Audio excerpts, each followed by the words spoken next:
So, hello everyone, and welcome to Getting Real with Sustainability. My name is Katrina D'Souza, and I am managing Cambridgeshire and Peterborough's Business and IP Centre service alongside a fabulous team of people. So we've actually been supporting entrepreneurs in Cambridge and Peterborough since February of 2019. And since then, we've come across so many amazing people who are building and growing so many interesting and exciting businesses within our communities. And we just have so much support on offer that we want you to come in and make use of. And some of those things include access to a comprehensive set of resources, including the likes of Mintel, Grant Finder, IBISWorld, to name just a few of them. We know that so much information exists in these databases and often can be so unobtainable to a lot of startup businesses, which is why actually we invest in them on your behalf. So we also have weekly business and IP one-to-ones that are led by members of our team. And we've actually been told by people who have booked and sort of attended them just how valuable they are, whether it's just having a conversation with someone to share your ideas or plans with, or to get information and support on what you might do next. Certainly encourage you to book one of those if you're interested. Alongside this, we have a range of webinars that are led by experts such as IP attorney Bennett Shipley and award-winning accountancy firm Price Bailey, who are just giving away so much knowledge and information to really help your business succeed. So please, I want to encourage you to come visit us or connect with us online if something sparks your imagination today, so that we can help you explore how your idea might be taken forward. This has actually been a really exciting year for us because we've expanded into Ely, Wisbech and Huntingdon libraries. In there, you'll actually find dedicated BIPC spaces where you might just want to come in, be productive, sit down with your laptop, get on with your business planning. We're also going to be offering drop-ins with partners and opportunities for networking. To mark this expansion, we wanted to do something really special, and we've decided to actually commit £30,000 to a grants initiative called BIPC Jumpstart, which has actually launched today. So if you're based in Cambridge or Peterborough and your business has been registered for 12 months or less, or you have a brilliant business idea, you can actually apply for a grant of up to £5,000. And then if your application gets shortlisted, we'll be asking you to come in and pitch in front of the panel for your chance to actually get that funding. So if you're interested, please kind of find out more information by visiting cambridgeshire.gov.uk/BIPC Jumpstart. For those of you who are watching and you're not based in Cambridge or Peterborough, I can't stress this enough. Please do check out what your local BIPC has to offer. There's just so much going on around the network. It's really worthwhile sort of finding out how that local BIPC could really support you. So this year, as you know, the focus of Startup Day is sustainability. And for me, sometimes that word it feels like it carries quite a huge weight. It almost feels like if you're going to claim that you have a sustainable business, you have to be all in. Otherwise, you feel like you haven't really earned it. There are, of course, many businesses out there that live and breathe sustainability, but it's not one of those things that's all or nothing. There are so many opportunities to bring sustainability in as the way of thinking. And what we want to do, hopefully through today's session, is help you to have an impact in a realistic and achievable way that supports the overall performance and success of your business. We all know that Cambridgeshire and Peterborough is a very diverse region with so many incredible people contributing to the discussion around sustainability.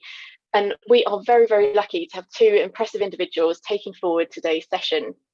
The first of which is Julie Dean, CBE, the founder and CEO of the Cambridge Satchel Company. She has such an amazing journey as an entrepreneur and also has first-hand experience of weaving new and progressively sustainable practices into her business. So hopefully you'll see that through today's session. She'll be able to bring that knowledge into the discussion. I'm also equally as delighted to be introducing Barksar Vera from Cambridge University. He is actually a specialist, or has a specialist background in environmental and development economics, political economy and public policy in the developing world. Professor Vera was also the founding director of the University of Cambridge Conservation Research Institute. I really can't wait to hear what you both have in store for us today. So without further ado, over to you. Thank you, Katrina. It's such a pleasure to be able to speak to everyone at the start of the day. You'll have so much ahead of you. You can probably tell by the light that it's definitely pre-recorded. It's definitely dark outside.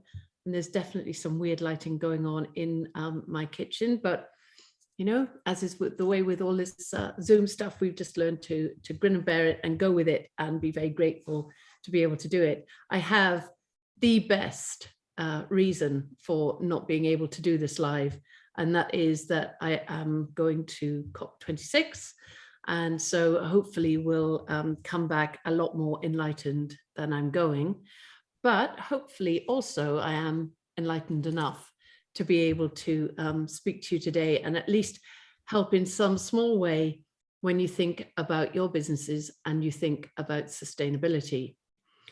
The first thing that I would say is don't get put off by sustainability. I know it's slightly overwhelming at the moment. It is a very, very important aspect of everybody's life, and it's an aspect that should be borne in mind as we make our plans to take our businesses forward. But through my many years of being entrepreneur in residence at the BIPC, I know that often people can have the best ideas in the world and then allow themselves to use various reasons. I'm not going to use the word excuses, but I am going to say various reasons not to just get on with it.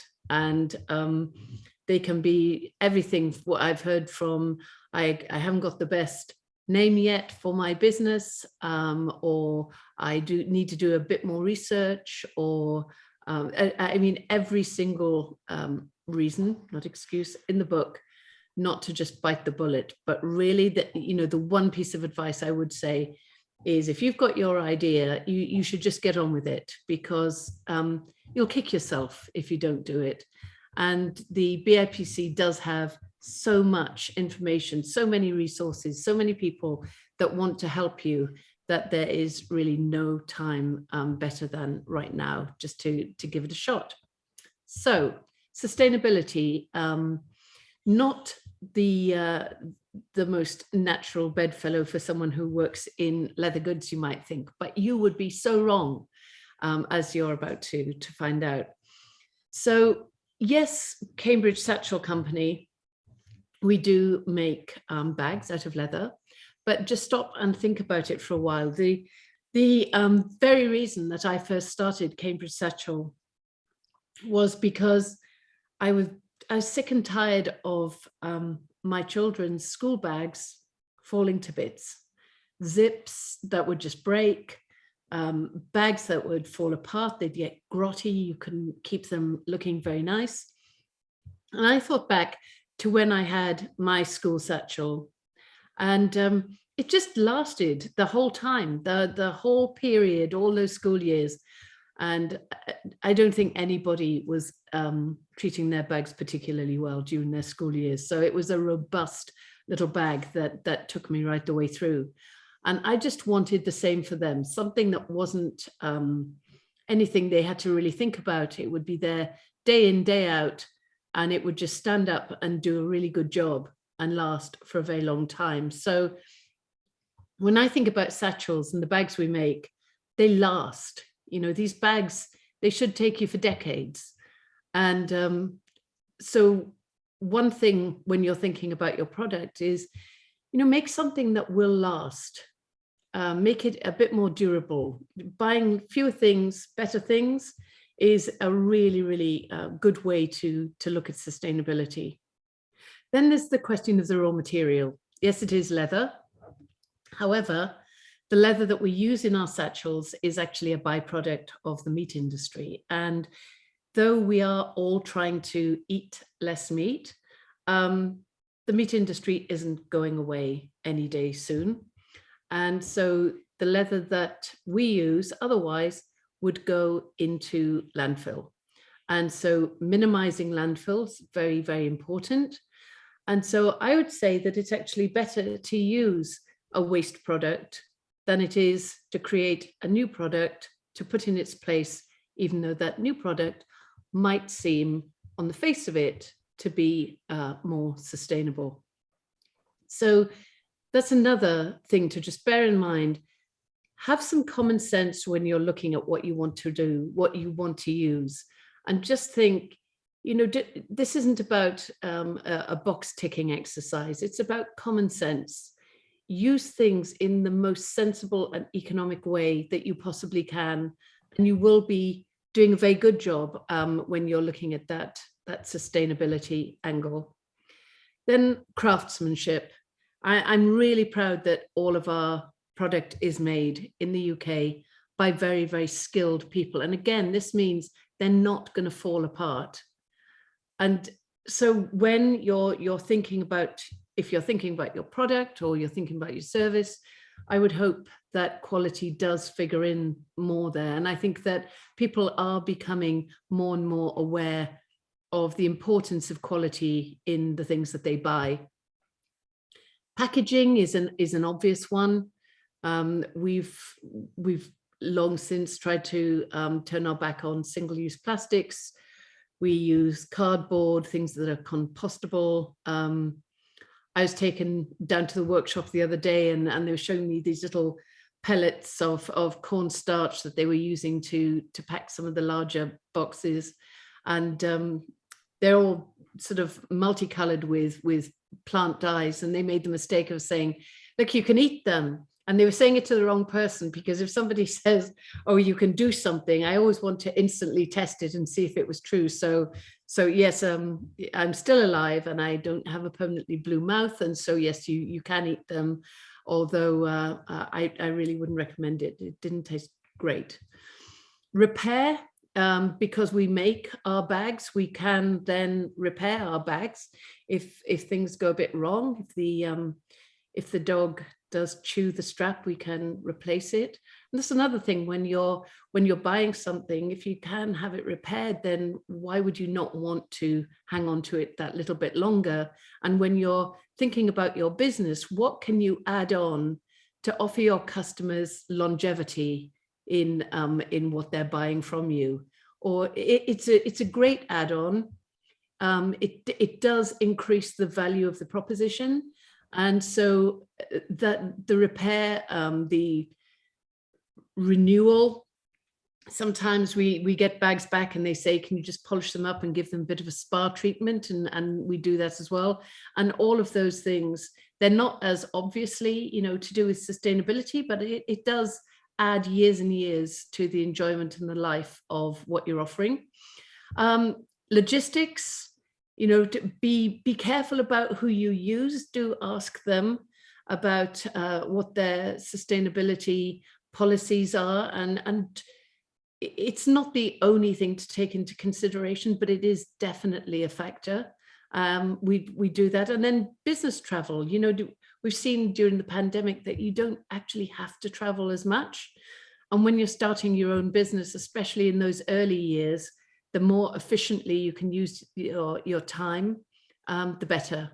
And so I think that just trying to limit that business travel, when I would think back to a Cambridge Satchel trip that I would do, I would squeeze so much into that trip compared to people that I knew that came from larger corporates with bigger travel budgets. They seem to be popping all over the place all the time, but people aren't going to put it up with that going forward. We need to be very smart about how much we travel. And so yet again, that is an aspect of sustainability. Now, I think that I have probably taken up more time than I should have, but I think it was all highly relevant, but I am very biased. But I am going to ask now Professor Bhaskar Rivita to join me. He's here at the University of Cambridge. He is in the Department of Geography, but much of what he has spent his time researching over the years, his expertise, you'll come to realize, is in economies where resource is a lot more constrained, and that does give him a brilliant outlook on some of what we're facing now as we go and look at COP26. So Bhaskar, thank you so much for giving me your time and joining me to chat about sustainability. Julie, thank you so much for inviting me. I'm really looking forward to having this conversation with you. And also thank you for introducing your work so nicely in this context. We've touched upon so many aspects of the sustainability challenge, starting from things like raw materials and supply chains, thinking about the manufacturing process itself, thinking about packaging, delivery, logistics. You've also talked about things like the life cycle of a product and its durability and its longevity, questions around end of life and disposal, and then, just thinking about your travel footprint. I mean, in a nutshell, that's the kind of how to do sustainability 101 guide. And I think that's going to be terrifically useful. But I wondered if I could start by asking you a question, which is, when did sustainability explicitly first enter into your thinking as you were thinking about your own business? I think that it was always there, even though probably at that stage I didn't know it was called sustainability. So I just had this real resentment when it came to buying things that were poor quality and didn't last and had to be thrown away and replaced. It just didn't seem at all right to me. And so I think it's just one of those things, as you think about what's important to you as you start your business. There are certain things you don't want to work with people you don't trust. You want to do things properly. You never want to do anything that you'd be ashamed of if your children ever found out about it. You don't want to be shady, and you just want to produce something good, and that does play into sustainability. So I think that from the very beginning it was there, even though as I say, I didn't know what to label it. And how about you? When did sustainability sort of become your thing? So I was a student in the late 80s, early 1990s. And I know that the students of today are so mobilized around issues of climate change, around sustainability, and they care so deeply about the planet. But in some ways, the students of my generation, our generation, were also mobilized. I remember vividly a sort of book being launched called Our Common Future, and it was the World Commission on Environment and Development, which wrote its report in the end of the 1980s. And it had this photograph of planet Earth on the cover, and it was the first time that I'd seen this kind of idea of collective responsibility towards the planet as a shared commitment across all of humanity. And it was a way of actually bringing together countries, nations that were otherwise divided. We were still in the Cold War. The Berlin Wall hadn't come down. But the idea of our common future, this fragile planet that we collectively inhabit across those political divides, was just so compelling an idea. So then, leading on from that, 1992 was what we call the Rio Summit, the first Rio Summit. I know there's a lot of focus around COP at the moment, and it's again bringing together countries to talk about sustainability, but the Rio Summit was really influential. It was where the Convention on Climate Change was first negotiated. It was the first big moment when countries came together and made this collective commitment. So I've been influenced by those ideas, and I've been able to incorporate them into my academic work ever since. Since the early 1990s, that's what I've been working on. I am originally from India, and I work a lot in South Asia. And I think, Julie, as you were saying, these are very different economic conditions. In particular, the idea of waste is something that truly doesn't really exist in an economy where every last resource is used and reused to maximize value. So I'm really struck by the fact that your raw material is the byproduct of somebody else's business, and that illustrates sustainability so powerfully that it's not important to think of sustainability as a burden on a business. It's a way of thinking, and if you start to incorporate that, then it becomes much easier to do the right thing and for it to make good business sense. Do you think, having been aware of the summit at Rio, and it is COP26, they've had a few stabs at this. Do you think we've got reason to be more optimistic that this time, there will be some more impactful change that comes out of this, and whereas maybe in the past it hasn't so much? No, I mean, you're absolutely right. Rio Summit took place 30 years ago, and we're still talking. And I think in one of her interviews, Greta Thunberg put it really well. She said it's blah, blah, blah all the time. And, how much are we going to keep talking? When are we going to act? So why is the present moment different? I mean, I think the science was probably well known by the 1990s. Obviously, it's become better. But the fact that we were imposing human demands upon the planet in ways that were no longer sustainable was already very apparent. In fact, the big scientific development of the 80s was the discovery of the ozone hole, and also collective global action to address the ozone hole with something called the Montreal Protocol. So countries actually phased out the coolants that were actually creating the ozone hole. And they made that agreement and that commitment way back in the 1980s. The Montreal Protocol was agreed at the end of the 1980s. So in some senses, the world had demonstrated that when there was something that was threatening planetary health and human health, which is what the ozone hole was doing, they were able to come together and find an alternative. And two things helped there. One was the recognition of the risk, the significant human health risk, but also the fact that an alternative technology was readily available. So we were able to deliver refrigerants without having too much of a cost economically in terms of making that transition. So why do I think that's helpful when we think about the moment we're in today? I think the science of climate change, the science of what we're doing to the planet is unequivocal. Everyone knows that the humanity is having this massive impact, but the alternatives have also become more easily available. Julie, you talked about traveling less, and we wouldn't have thought about having this sort of interaction remotely via screen, but it's become quite normal, and people are able to reduce their footprint by adopting technological alternatives that have a lower impact on the planet.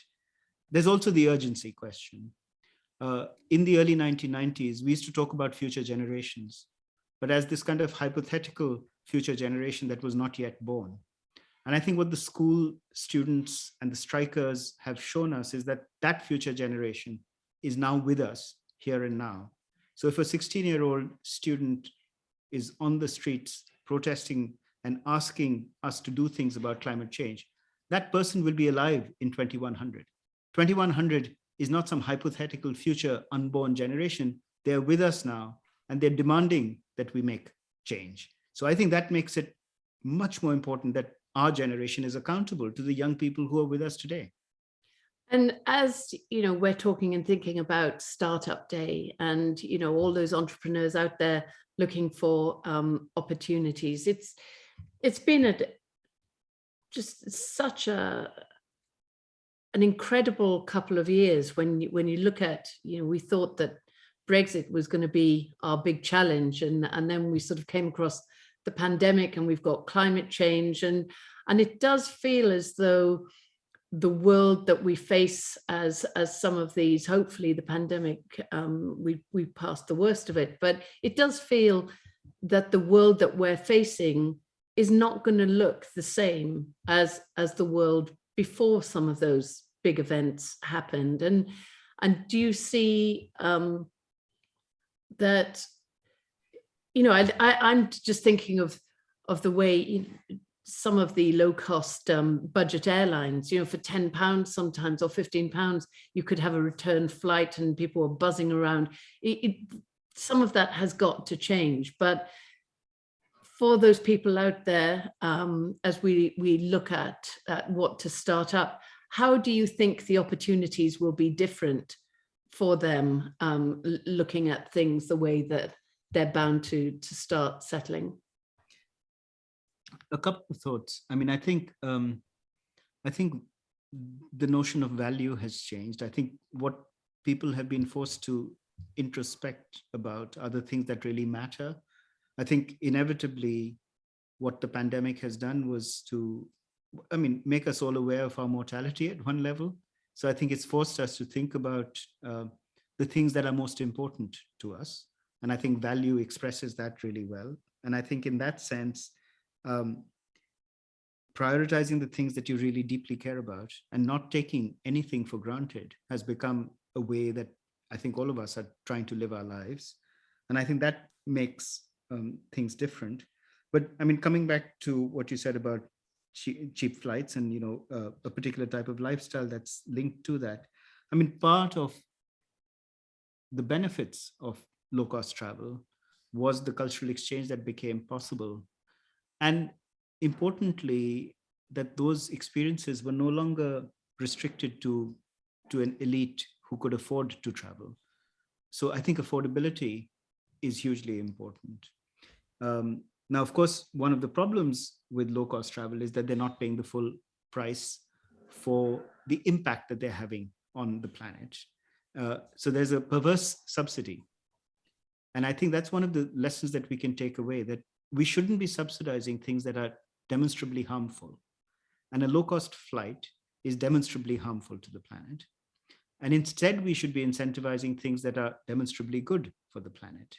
So there's a real opportunity as we come out to actually look very closely at how policies distort incentives, encouraging people to do things that are not good for the earth is a perverse subsidy. And I think we can address that directly by trying to reward people for doing the right thing. So it should be cheaper for you to take a train than to fly.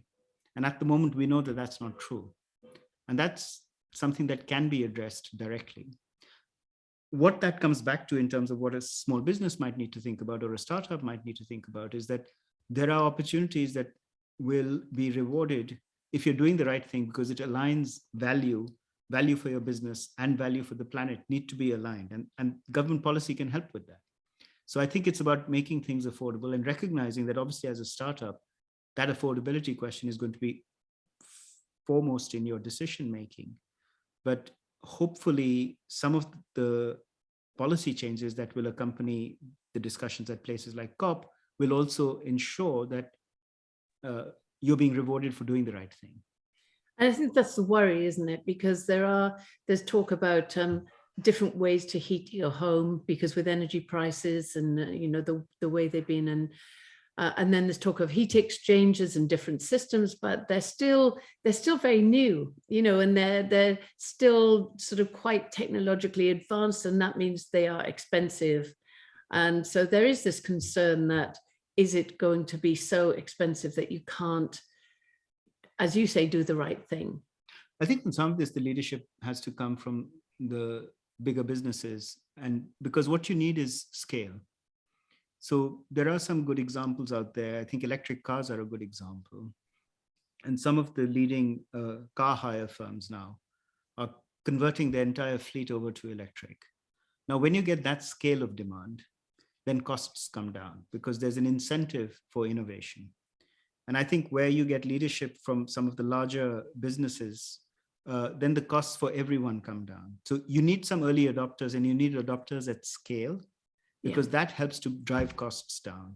And yes, you're right, because there was that mega order, wasn't there, that we were reading about, Hertz, 100,000 electric cars. Yeah. And once you do have that many cars, not only is there the economy of scale when they manufacture the cars, they'll be able to really learn how to do it a bit more cheaply, hopefully. But you've also got all the charging points then that are suddenly needed, whereas you wouldn't if you just had a small number of them sort of buzzing about.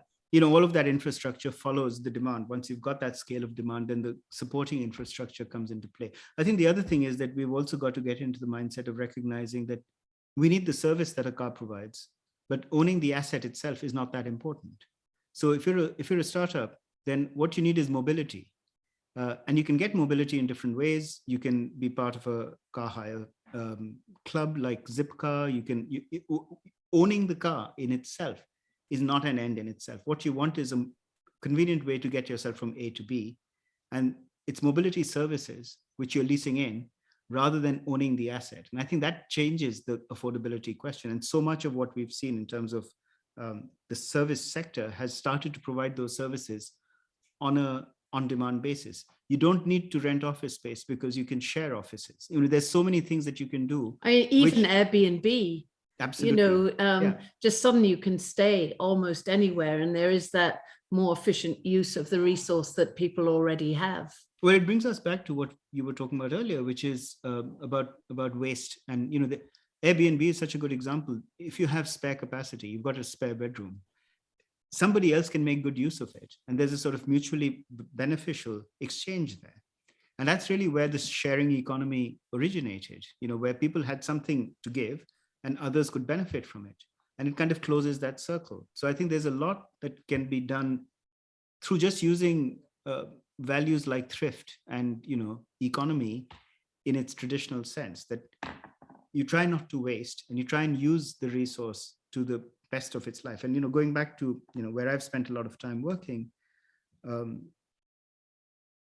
what is often being thrown out from middle-class households is used as a resource by people who are often actually picking through waste bins, try and extract that resource. And if it's got an end-use value, it will be used in economies like India. It will not get thrown away. So it's not a landfill problem, because if it's got a value, then somebody's going to find a way to use it. And that's really important, again, for us to incorporate, that things that might be less valuable in one part of the economic system might be valuable for somebody else. And your leather is a classic example, obviously. Yeah, because that's the thing. When something is truly durable, who knows how many owners it might go on to have. And when there are the platforms like Depop or where people can just think, okay, I've had my use from that now, I'm ready to pass it on, somebody else can use it, instead of, oh, I'm done with that, I'm going to throw it out. It is that kind of mindset. I mean, that reuse culture is so kind of prevalent. I remember, I don't think a single jam jar was ever thrown away by my grandmother, because an empty jam jar was something that you could use to store something else in. So you would never be throwing those things away. That reuse culture, I guess young people today call it upcycling. It's kind of a more trendy way to describe the same thing. But if there's a resource available and you can reuse it, you can put it to good use. And I mean, again, I'm so powerfully struck by the fact that so many young people do want to reuse clothes, to go to charity shops, to find new ways to add value to things that other people might have disposed of.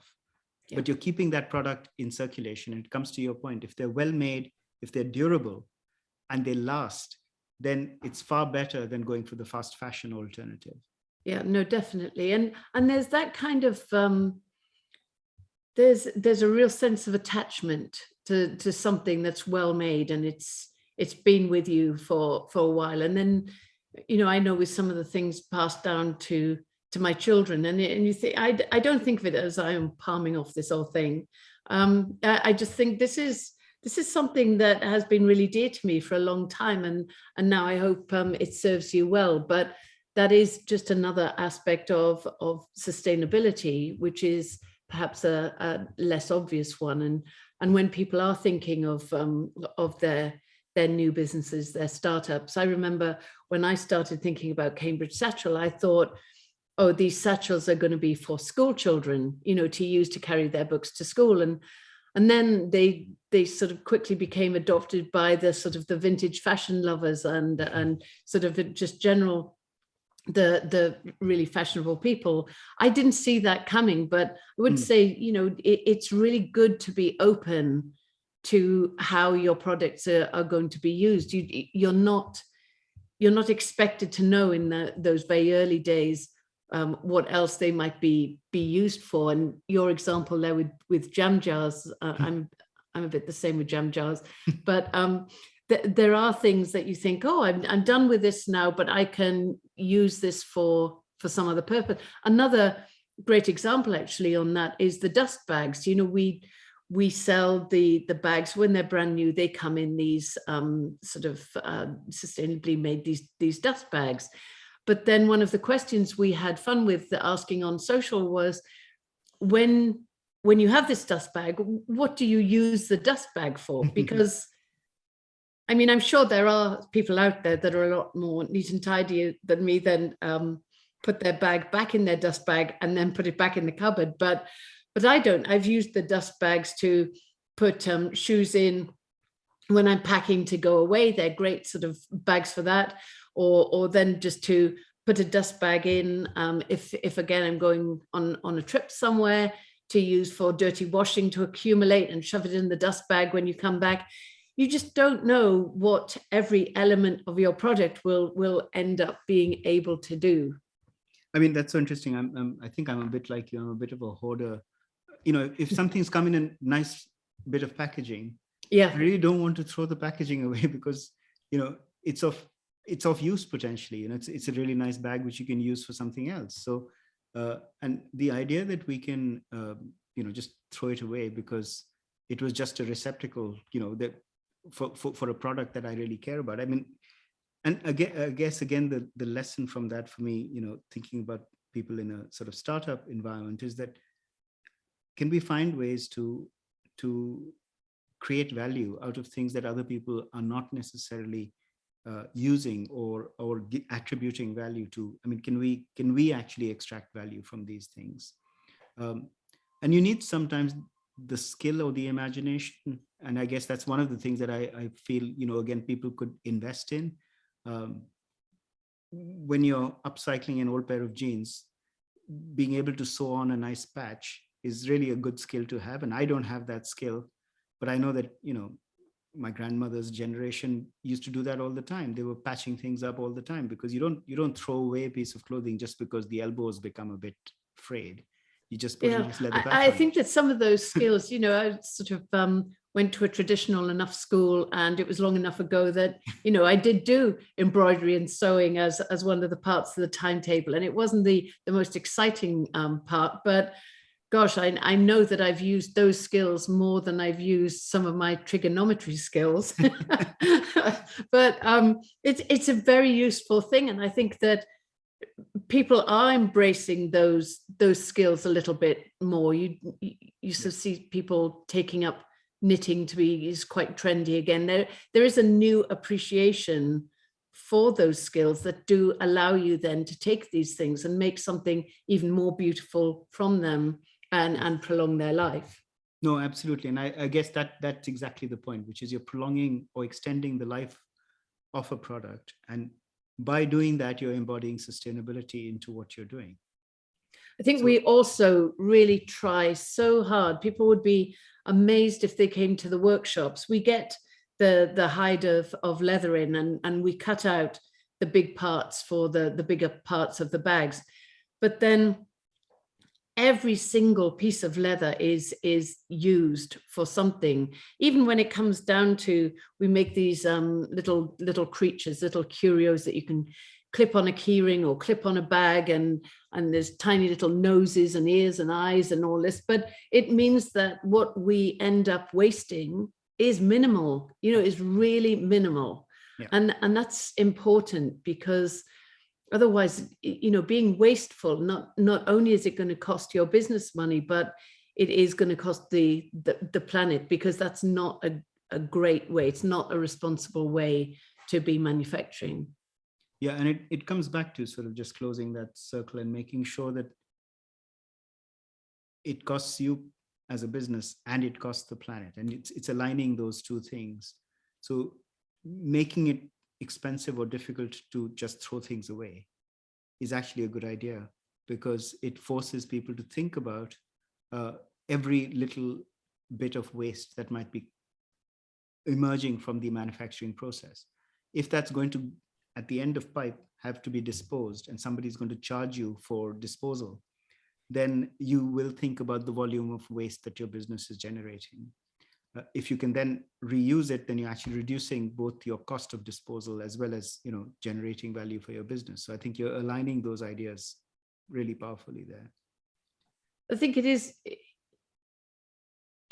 so good to realize that some countries where we think of as, you know, less affluent, or maybe arrogantly think of as, less developed countries, they've been so much more disciplined in the way that they've had to use their resources, that we do have a lot to learn. I mean, as with everything, you can always learn from other places and other cultures, but we certainly, it feels like we've been very wasteful here. But I think there's a really strong resonance with the two, because I mean, the countries that we're talking about where I've done a lot of my work are resource constrained. And I think in some senses, that's quintessentially what a startup is.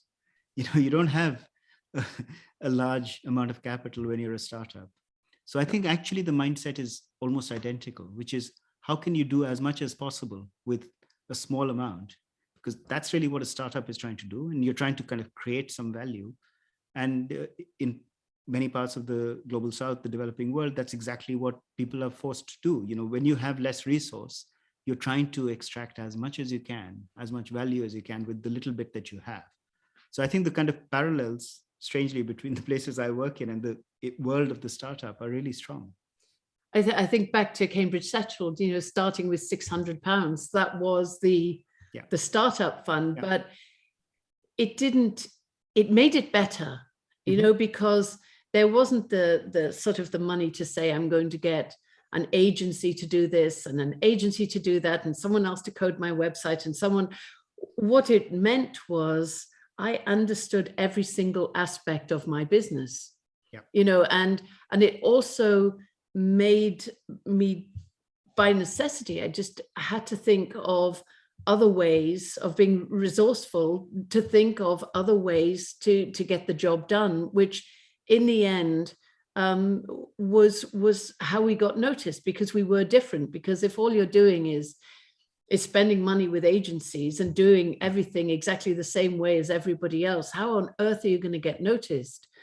But by doing things and people think, gosh, that's clever, or that was a cheeky thing to do, you know, got noticed on that one, then that is how you start up. I think that you're exactly right. The parallels between startups and countries who have had these great constraints previously, it's one I hadn't really thought about before, but it does make complete sense. Well, it triggers innovation, and I think that's kind of the key, isn't it? It triggers the need to think creatively, and then from that come amazing things, as you exemplify.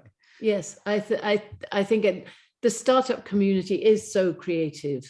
You know, they will be the people who take this way of thinking where we make the most of every tiny thing, and they'll do something amazing with it. So I feel very optimistic, and no, I'm very, very happy to have had this discussion on Startup Day. So lovely to talk to you, Julian. Thank you for inviting me to join you. Yeah, no, absolutely. It was our pleasure to have you join us, and thank you so much for your time and your insight. It's just been great.